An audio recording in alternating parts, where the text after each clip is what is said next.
So the journal that I've been using in 2021 is this light pink color, but it's getting stained around the edges because I've been using it almost every day. In this Facebook group that I'm in, I saw someone comment and say that you can cover your fabric covered notebooks with clear contact paper. And I'm so intrigued by it. I really want to try it out, and that's what today's video is about. Hello and welcome, friends. I'm Smita Katti from the blog Smiling Colors. I love journals, and for the past couple of years I've been keeping dark red journals, but these had darker covers and I never realized that they could get dirty. So the light pink one that I used this year, it's definitely getting dirty, and I don't want that to happen for the next journal that I choose. So for my next journal, which is a traveler journal, this is a smaller size, it's not A5, but it has this beautiful golden yellow color. This is the Morning Sun journal by Archer and Olive. I'll leave a link for it down below, and I really love the way it looks, and I want to make sure that it is covered in plastic before I start using it. So here's what you'll need. You'll need your journal, of course, contact paper, you'll need a sharp pair of scissors. The scissors have to have a really pointy tip, and an old credit card or gift card.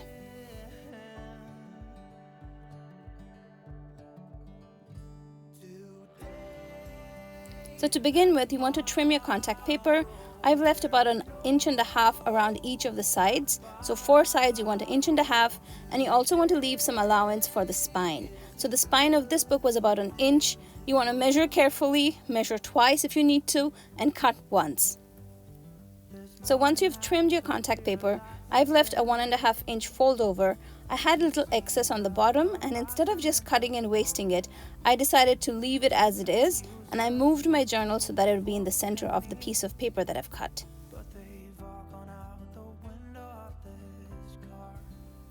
Now with the journal in the center of the paper, we're going to have to make a few cut marks. This is to allow for the spine. So my spine is about 1 inch, that's 2 of the squares. So I'm just going to boldly take my pair of scissors and cut.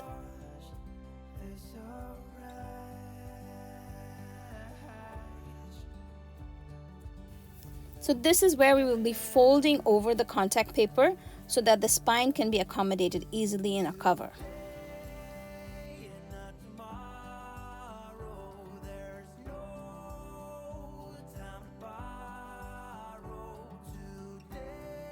You want to turn and do the same thing on the other side. Cut until you touch the journal and make it as wide as the spine. For me, that is 1 inch. And then you just carefully fold it over and give it a nice crease. And you can see how pretty it's going to sit on the spine. Now that looks pretty, and I really don't want to start with the back because there's that elastic over there. So let's start with the front of the journal. You want to carefully peel off the backing and reveal the contact paper. I know this looks very easy, but it took me so long, you guys. Anyhow, once you've peeled it off, everything else goes much faster.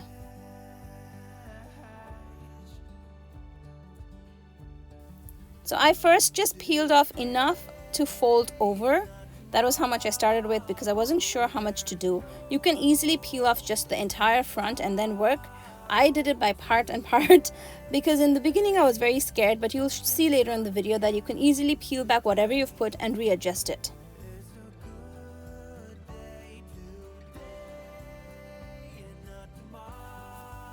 So once you fold it over the top edge, that is the easiest part. Now I'm just peeling off more of the backing to reveal the contact paper. It adheres immediately onto the fabric cover, and it's really pretty actually. I really didn't need to smooth it over, but if you want to, you can use an old credit card or anything with a sharp edge to smooth over any small air bubbles that might pop up.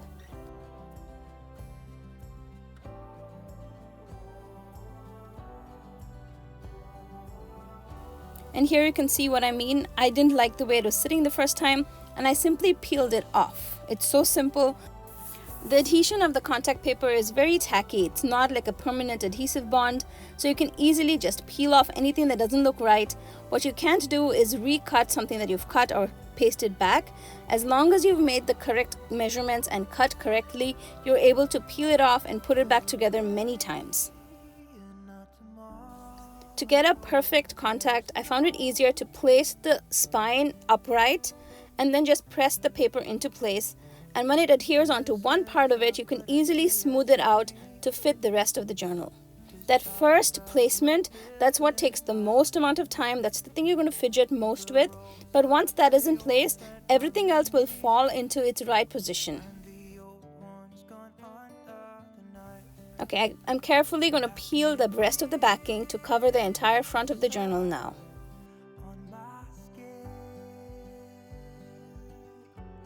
Now the tricky part is that the journal has this curved edge which is not easily covered with a straight line. So I cut into that fold over there, and so this part that's left over on top of the journal, behind the journal, I don't know how to describe it, that is the excess, so you just want to cut it off. Now you're left with a straight line, but you need to fold it to kind of follow that little curve of the journal edge. You can kind of see what the problem is over here. There's a tiny little bit of a triangle that will form that we really don't want to see, and because of that you're going to have to make a few extra cuts and then fold it over.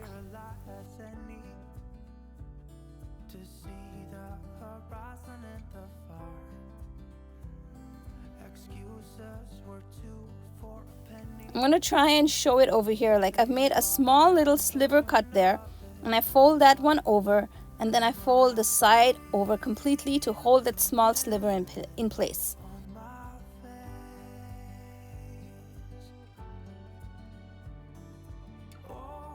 So you can see how the cover looks. The bottom edge wasn't adhered. I'm just pressing it down, and you can barely make out that it's covered. It's not a shiny cover. The cover that I have is really nice, and I'm really happy the way it's looking in the front. So now we're coming on to the back of the journal. The back of the journal is a little more tricky because of the elastic and the fold over the spine. So first we're just going to peel off the contact paper backing for the spine.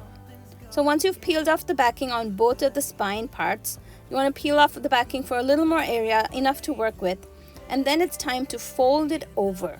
The fold over actually looks really nice in real life, but if you don't want this part, you can cut off that fold over edge, that little bit of 1 inch by 3 inch tall thing. You can just cut that whole thing off and leave it.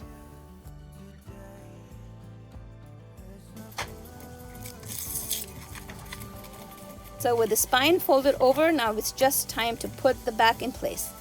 Gently pull, you have to kind of pull the contact paper and adhere into place using your credit card. Push gently and peel a little bit more until we run into the elastic. So once you've run into the elastic, what you want to do is actually kind of draw a line down with your mind and just cut. I thought of ways to measure it, and you can probably measure this ahead of time, but again, everything would have to be perfect. So instead, I'm just taking my scissors and cutting until the elastic starts. You might want to go a little more further to like where the elastic starts on the other side, and that's it. We need that little cut so that we can pull the elastic through. You want to make a similar cut on the other side as well. The second side actually is much easier because you've done it already the first time, but the first one is a little traumatic because it already, the journal cover was looking pretty neat by then. I didn't want to spoil this. So I was careful but kind of brave, and I just cut it.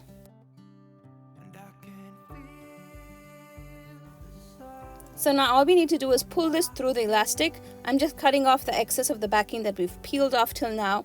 And what you do is pull the elastic over and the cover goes underneath. It's actually very simple. It's like it knows what to do already. Peel it off, press it into place, and fold over.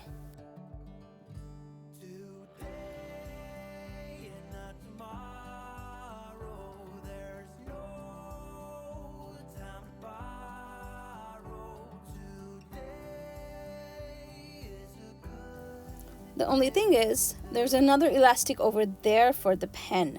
I hadn't expected it and I forgot about it actually. But again, just take your pair of scissors. This is why I said you need a really pointy pair of scissors and mark where it needs to start. So you need to pierce a hole with the tip of your scissors. Carefully cut as wide as you need. And then you just push that little pen elastic through the cut that we've made.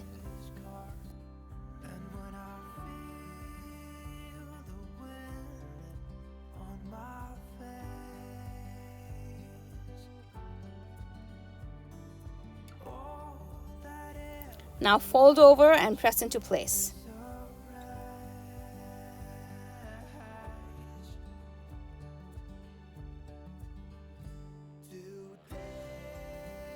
So now we just peel off the backing, and you can see there's a small cut there.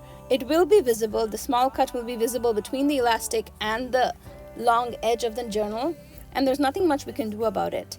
But it does cover the journal completely and it looks pretty, so I'm fine with it. You simply fold over the sides and then you take care of the rounded edges and we're done.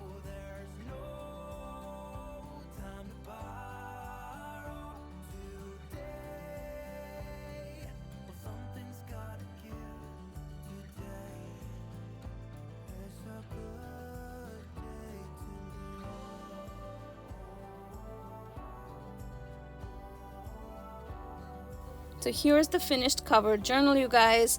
The cover is plastic and you can see it if you really look closely, but it's almost invisible, and it's such a matte plastic that it doesn't catch the light like I thought it would.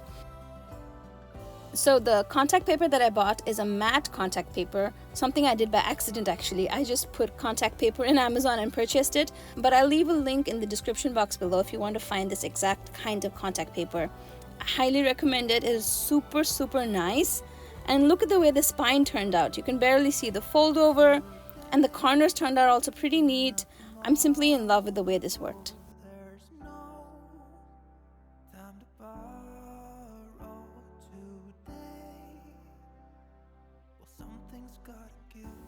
And here's a side-by-side comparison. This is how it looks with the plastic.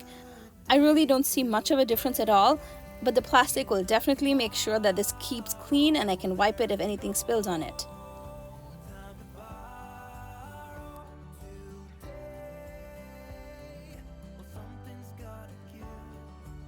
Thanks so much for spending some crafty time with me today, friends. I hope you enjoyed this tutorial, and for more resources, make sure to stop by my blog, smilingcolors.com. If you recreate anything from this tutorial, make sure to share it on Instagram and tag me at SmitaKatti. I'd love to see what you've created. I hope you're having an amazing day, and I'll see you again soon with another video. Till then, happy crafting!